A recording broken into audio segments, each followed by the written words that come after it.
Viewers, आप सभी का स्वागत है आपके अपने चैनल निफ्टी एस्ट्रोलॉजी में। जैसे कि आप जानते हैं, चैनल पर हम आप लोगों के साथ में एस्ट्रो टाइम फ्रेम शेयर करते हैं that is based on astrology Sarvatobhadra Chakra calculation and एफिमेरीज के कैलकुलेशन पे। जो भी नए व्यूवर्स हैं उनके लिए ये इन्फॉर्मेशन देना चाहती हूँ कि अगर मार्केट में आप निवेश कर रहे हैं तो प्लीज़ अपने फाइनेंशियल एडवाइज़र से ज़रूर से कंसल्ट कर लीजिए। और साथ ही साथ अगर आप इस टाइम फ्रेम को अगर देख रहे हैं तो प्लीज़ इसको एज अ ओवरव्यू मानिए और साथ में अपना टेक्निकल चार्ट एनालिसिस करके फिर ही मार्केट में निवेश करिए। तो चलिए स्टार्ट करें। बैंक निफ्टी के बारे में बात कर लेते हैं। फिर जो सेक्टर वाइज है वो कौन सा अच्छा सेक्टर रहा, साथ ही साथ आप लोगों को एस्ट्रो टाइम फ्रेम रेंज क्या रहेगा और कुछ टेक्निकल चार्ट्स को स्टडी करके कुछ जो कंक्लूजन्स बनाए हैं वो आप लोग के साथ में शेयर कर रहे हैं। तो वीडियो को लास्ट तक देखिए। उम्मीद करती हूँ कि वीडियो आप लोग को काफ़ी हेल्पफुल रहेगा।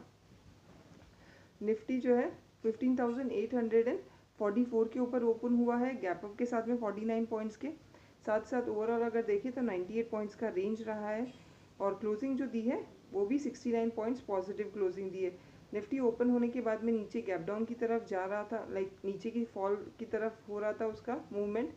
15,770 के लेवल पे थोड़ा सपोर्ट लिया है और वहाँ से वापस से अपवर्ड मूव लिया है और 15,870 का हाई बना है।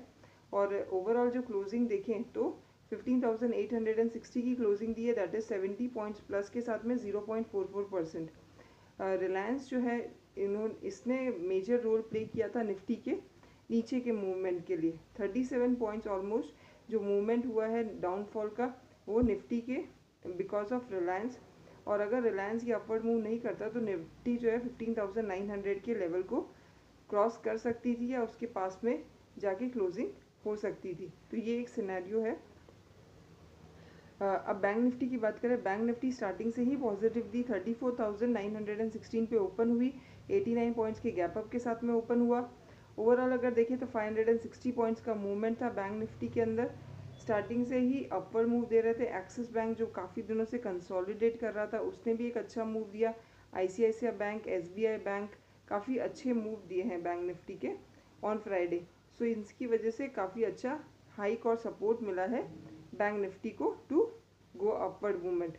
तो ये तो ओवरऑल अगर देखें सेक्टर वाइज भी देखें तो निफ्टी मेटल और Nifty PSU were the major performer of the on Friday. और ओवरऑल अगर देखें तो निफ्टी FMCG का ही सिर्फ रेड में क्लोजिंग दी है, अदरवाइज सारे सेक्टर्स अच्छा परफॉर्म किए हैं। एशियन मार्केट, यूरोपियन मार्केट है, वो लोग में भी एशियन मार्केट पॉजिटिव ही क्लोजिंग दी है, यूरोपियन मार्केट फ्लैट में क्लोजिंग दी है। तो overall it's like positive sentiment ही है। ओवरऑल अगर देखें तो रिलायंस का जो डाउनफॉल देखें तो 2.2% डाउनफॉल हुआ है। तो जिस लेवल पे रिलायंस अभी खड़ा है वो दैट इज़ उस जोन से वहाँ पे अपवर्ड मूव भी ले सकता है। तो प्लीज़ उसके अगर आपकी कोई पोजीशन है तो please keep a watch on that. Tata steel के अंदर रशिया ने जो प्लान किया है एक्सपोर्ट टैक्स लगाने का, उसकी वजह से मार्केट के अंदर निफ्टी मेटल जो है उसमें काफ़ी अच्छा मूव आप लोग ने देखा है। तो ये तो हम लोग का ओवरऑल फ्राइडे को कैसा था। ओवरऑल अगर अब हम जो एस्ट्रो टाइम फ्रेम है उसकी बात कर लेते हैं और रेंज क्या रह सकता है मंडे के लिए। एस्ट्रो टाइम फ्रेम अगर देखें तो 9:15 से लेके 11:30 तक थोड़ा नेगेटिव सा ही सेंटीमेंट है। 11:30 से लेके 1:30 तक वापस से मार्केट कवर करने की कोशिश करेगा अपने आप को एंड 1:30 से लेके 3:30 तक मार्केट वापस से मिक्स टू नेगेटिव है। ये तो हमारा एस्ट्रो टाइम फ्रेम बताया।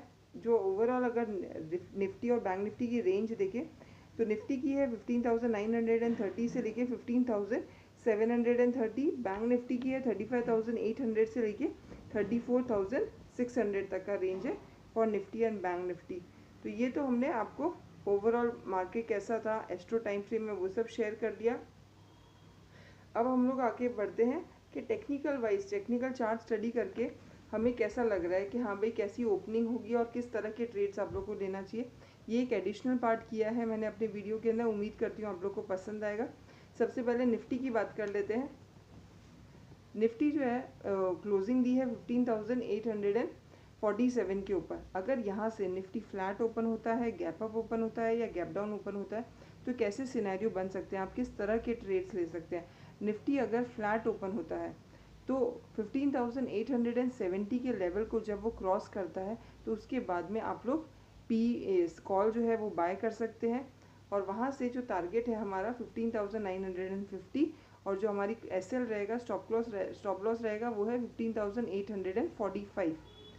15,870 पे बाय करना है। अगर अपवर्ड मूव होता है फ्लैट ओपन होने के बाद में 15,845 उसका स्टॉप लॉस है एंड 15,950 तक जा सकता है। अगर फ्लैट ओपन होने के बाद में निफ्टी नीचे की तरफ जा रहा है तो थोड़ा वेट करेंगे, सी और पी अभी कुछ भी बाय नहीं करेंगे और वेट करके 15,820 के लेवल को अगर वो क्रॉस करता है तो हम पुट की पोजीशन बाय करेंगे। ओके, अगर गैप अप ओपन हुआ मार्केट तो गैप अप होने के बाद में थोड़ा ऑब्जर्व कीजिए, बिकॉज फ्राइडे के दिन भी काफ़ी अच्छा मूव दिया है बैंक निफ्टी ने और निफ्टी के अंदर पॉजिटिव सेंटीमेंट था। ओवरऑल अगर अभी भी आज वो गैप अप के साथ ओपन हुआ तो जिनकी भी कैरी फॉरवर्ड पोजीशन थी उन सबको प्रॉफिट हो रखा है। देयर आर चांसेस कि वो लोग प्रॉफिट बुकिंग करें तो मार्केट नीचे की तरफ आ सकता है। तो काफ़ी कॉशियस रहे अगर आप लोग की कोई कैरी फॉरवर्ड पोजीशन है। तो इस पोजीशन में क्या करना है, तो अगर वहाँ ऊपर प्रॉफिट बुकिंग होने पर अगर मार्केट नीचे की तरफ जाता है तो रिवर्स होता है तो 15,850 तो ये इस लेवल को तोड़ता है, उसके बाद में ही आप लोग कॉल बाय कर सकते हैं और उसमें स्टॉप लॉस लगाइए 15,840 क्योंकि प्रॉफिट बुकिंग हो चुकी होगी, वापस से मार्केट अप मूव दे सकता है। अगर गैप डाउन ओपन होता है तो मार्केट ऑलरेडी जिनकी कैरी फॉरवर्ड पोजीशन होगी वो लोग ऑलरेडी ही आप लोग वो अपनी पोजीशन से एग्जिट करना शुरू हो जाएंगे, तो वो लोग और नीचे आ सकता है। तो 15,000 प्रॉफिट बुकिंग होने के कारण और नीचे आ सकता है। तो 15,820 पे के नीचे हम लोग पी बाय करेंगे और उसका जो स्टॉप लॉस होगा 15,870 और जो हमारा आज फ्राइडे का हाई बना है वो उसका स्टॉप लॉस लगा सकते हो। तो इस तरह से निफ्टी अगर ऊपर नीचे या फ्लैट ओपन होता है तो उसके तीनों सिनेरियो मैंने आप लोग को बताया। अब बैंक निफ्टी की बात करते हैं। बैंक निफ्टी काफ़ी अच्छे रेजिस्टेंस के ऊपर अपनी पोजीशन बना रखी है उसने। ओवरऑल अगर देखें तो यहाँ से वो ब्रेकआउट या ब्रेकडाउन क्या देता है उसके ऊपर डिपेंड करता है। अगर उसने ब्रेकआउट दिया है और अप मूव भी लेता है तो उसमें क्या करना है, वो सीन में सबसे पहले निफ्टी अगर फ्लैट ओपन हुआ तो अपवर्ड मूव अगर जा रहा है तो 35,400 के पहले आप लोगों को कोई पोजीशन बाय नहीं करनी है। लास्ट जो क्लोजिंग हुई थी 35,364, आप लोग वेट करेंगे 35,400 के लेवल को अगर क्रॉस करता है तो आप लोग कॉल की पोजीशन बाय कीजिए और 35,280 का स्टॉप लॉस लगाइए। अगर फ्लैट ओपन होने के बाद में नीचे की तरफ अगर जा रहा है तो प्रॉफिट बुकिंग हो रही है, थोड़ा ऑब्जर्व कीजिए। 35,280 के लेवल को जब वो क्रॉस कर देगा तब आप वहाँ पे पी बाय कर सकते हैं, पुट बाय कर सकते हैं, उस पर टारगेट लगा सकते हैं 35,090 का। और जो आज का हाई बना है stop loss can be today's जो फ्राइडे की जो क्लोजिंग हुई थी 35,364 वो आपका स्टॉप लॉस हो सकता है। सिमिलरली अगर गैप अप ओपन होता है तो गैप अप होगा तो आप लोग थोड़ा वेट करेंगे, बिकॉज फ्राइडे के दिन भी जिन्होंने पोजीशन कैरी की है वो लोग भी प्रॉफिट बुकिंग कर सकते हैं एंड देयर आर चांसेस कि मार्केट वापस से अपने आप को रीटेस्ट करने के लिए नीचे आए। तो उसमें क्या करना है, इफ़ कम्स डाउन और वहाँ से अगर रिवर्स करता है तो 35,370 के यहाँ से आप लोग कॉल की पोजीशन बाय कर सकते हैं। और अगर गैप अप भी ओपन होता है और वहाँ से ऊपर मूव करने लगता है तो 35,400 को लेवल को जैसे ही क्रॉस करता है आप लोग कॉल की पोजीशन बाय कर सकते हैं। ये तो हमने दो सिनेरियो डिस्कस किए, flat opening, gap up opening. अगर गैप डाउन ओपन हुआ बैंक निफ्टी तो गैप डाउन ओपन हुआ तो थोड़ा प्रॉफिट बुकिंग भी हो रही होगी तो थोड़ा वेट करना होगा, आप लोग थोड़ा ऑब्जर्व कीजिए। अगर वहाँ से मार्केट प्रॉफिट बुकिंग होने के बाद में थोड़ा अप मूव अगर देना स्टार्ट करता है तो पी की एंड वहाँ से रिवर्स होता है तो आप लोग को पी की पोजीशन बाय करनी है। प्रॉफिट बुकिंग हो गई, थोड़ा सा ऊपर गया और वहाँ से वापस से रिवर्स हो गया तो पी की पोजीशन बाय करनी है और वहाँ पे जो टारगेट है वो आप 35,090 का लगा सकते हैं। अगर वहाँ से और नीचे की तरफ जाता है तो पी कैन बी टेकन और वहाँ से जो टारगेट है उसका 35,090 है। पहले वाले के अंदर थोड़ा सा अप मूव हुआ है, वापस से नीचे आया बैक टेस्ट करने, तब आप लोग पोजीशन लेंगे। और अगर वो ऑलरेडी नीचे ही जा रहा है तो आप लोग पी की पोजीशन बाय कर सकते हो और जो टारगेट है वो 35,090 का है। उम्मीद करती हूँ कि जो नया एडिशनल किया मैंने कॉल पुट कौन सी पोजीशन बाय करनी है आप लोग ने लिख लिया होगा। मैं ट्राई करूँगी कि वो उसका स्क्रीनशॉट या कुछ बना के मतलब ऐसे अपनी कम्युनिटी में पोस्ट करूँ, तो आप लोग जो भी जिन्होंने अगर मिस हो गया कुछ लिखना तो हम वहाँ से कॉपी कर सकते हैं। तो उम्मीद करती हूँ कि मैंने आपको एस्ट्रो एंड टेक्निकल दोनों चीज़ें बताई हैं। आप लोग काफ़ी अच्छे से और सेफली ट्रेड लेंगे और काफ़ी पॉजिटिव वे में प्लान कीजिए अपना डे।